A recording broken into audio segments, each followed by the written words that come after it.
A man caught in a whirlwind of legal chaos may soon be sent to a country he's never set foot in. And this is the part most people miss.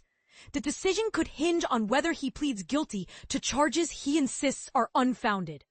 Kilmar Abrego Garcia, a Maryland resident originally from El Salvador, is now facing the possibility of being deported to Uganda within just 72 hours.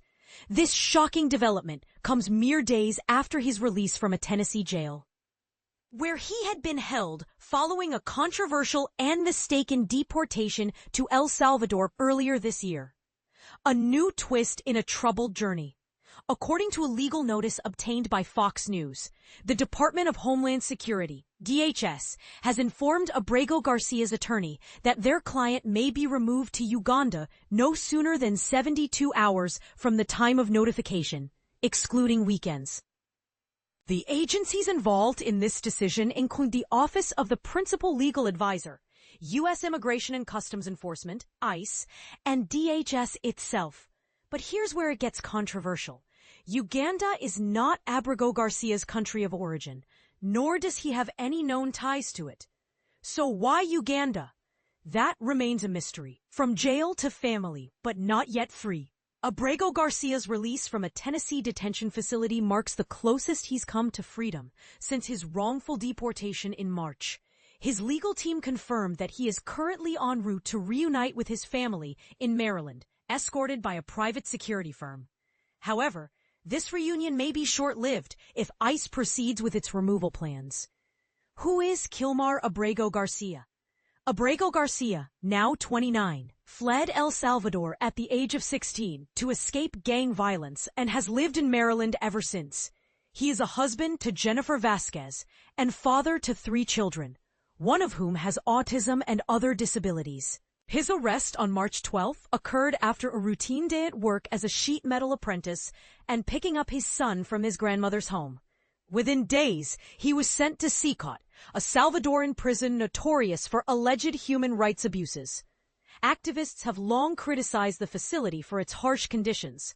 ICE claimed the deportation was based on a 2019 allegation linking Abrego Garcia to the MS-13 gang. However, no concrete evidence has ever been presented to support this claim, and Abrego Garcia has consistently denied any gang affiliation.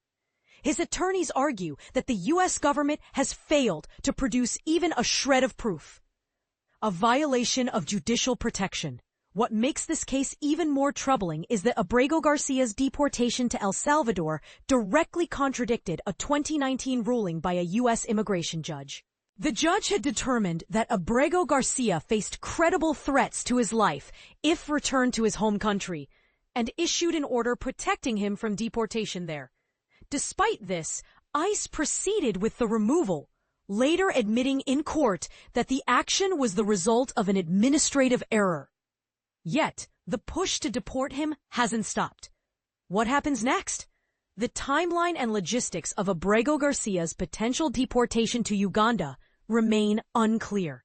Federal officials have not disclosed why Uganda was selected or how the transfer would be executed. His legal team is expected to challenge the order vigorously. And this is the part most people miss. Abrego Garcia was recently offered a plea deal. If he agreed to plead guilty to human smuggling charges, he would be deported to Costa Rica, a country that had already agreed to accept him. But after refusing the deal and being released from jail, the government pivoted to Uganda as the destination. Is this justice or coercion? The case raises serious questions about the ethics of using deportation threats to pressure plea deals. Is the government punishing Abrego Garcia for asserting his legal rights?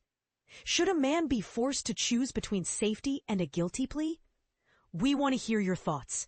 Do you believe this is a case of administrative missteps or something more deliberate? Should the U.S. government be allowed to deport individuals to third countries with no prior connection? Drop your opinions in the comments below. This is a conversation that demands attention.